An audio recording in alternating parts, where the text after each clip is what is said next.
It doesn't matter if you don't like cars. It doesn't matter if you don't know about the 1965 Mustang. Maybe you've never heard about its 289 cubic inch, small block, V8 engine, and 4-barrel carburetor. This story has very little to do with the car. Stay with me as I explain why. This Mustang was a heavenly chariot with aqua trim. It looked and felt like a dream. On warm July evenings, it cruised the East Pacific Coast Highway from Malibu, windows wide, gulping the sweet air of freedom. Perfect for a young guy from the City of Angels. That was my dad, 24, from Culver City, who would work dead-end jobs to pay for his car from heaven. Later, he would tell us kids that he imagined angels were guiding him down that highway. 2 years later, he met a gorgeous girl from Inglewood who worked at a takeaway.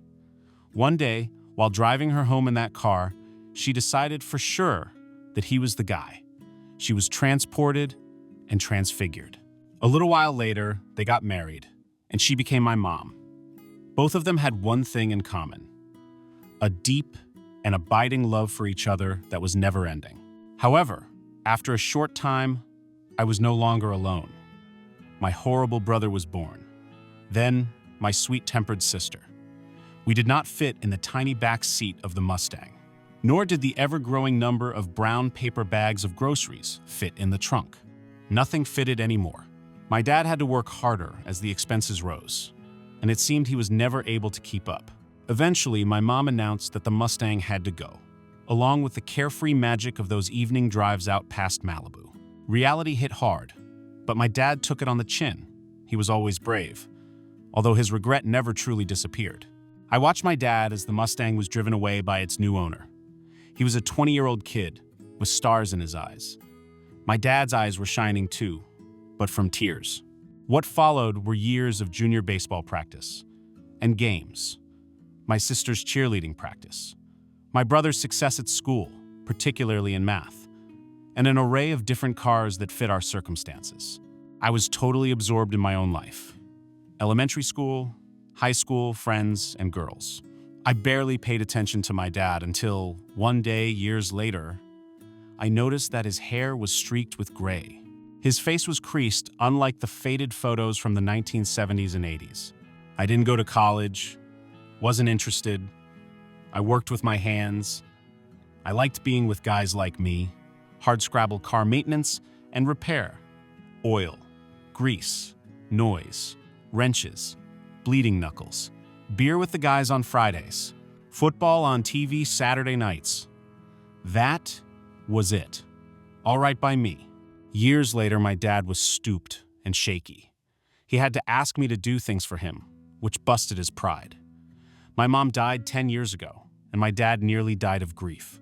In the spring of 2027, after I split from my wife, I thought it was time to reconnect with my family. My sister was okay and warm, but I was a little nervous about reaching out to my brother. I hadn't spoken to him for a few years. I made the effort, and he responded in a neutral, rather cautious way. He asked about my life and, without much tact, about my financial situation. When he learned I had been sensible and disciplined to build a substantial 401k, he asked if I had any savings outside of it. I told him I had about $20,000 in the bank, and he was suddenly more attentive. He said that he never gave advice on these things because he could be proved wrong, and people would blame him. He'd become wealthy as a currency trader, so I felt it was worthwhile at least listening to him. I was curious. I asked if I was doing something wrong. He said no, but if you put half of that cash into XRP, it won't be long before we can do something nice for Dad. I said, something nice? Like what? He told me his plan, and I immediately fell in with it. Was I a fool? He was telling me about a cryptocurrency that I knew nothing about. We kept in touch over the next 18 months, and as the price of XRP skyrocketed, I had dreams of a rich retirement. My brother's advice had been spectacularly wise. I was deeply grateful. Then, when my dad's 80th birthday was a year away, my brother rang me to remind me of his plan. He took me through the details. It was all about Dad's old Mustang. He said he had already bought a 1965 model.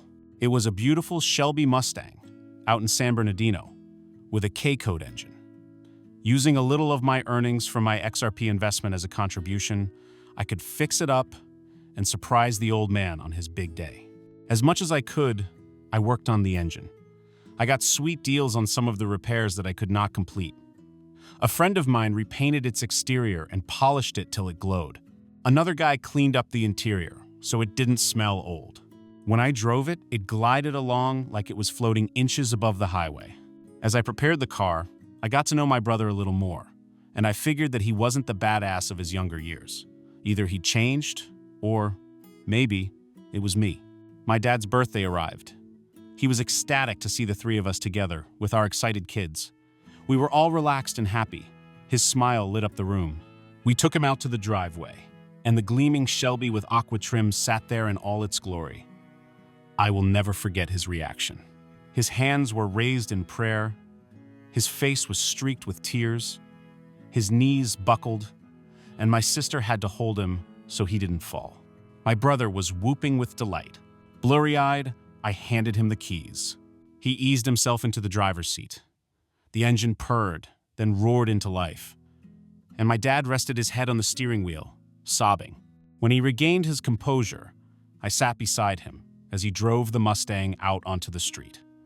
I'd say it was one of the greatest moments of my life, a memory that will last forever. My dad died last year, but I know he was happy.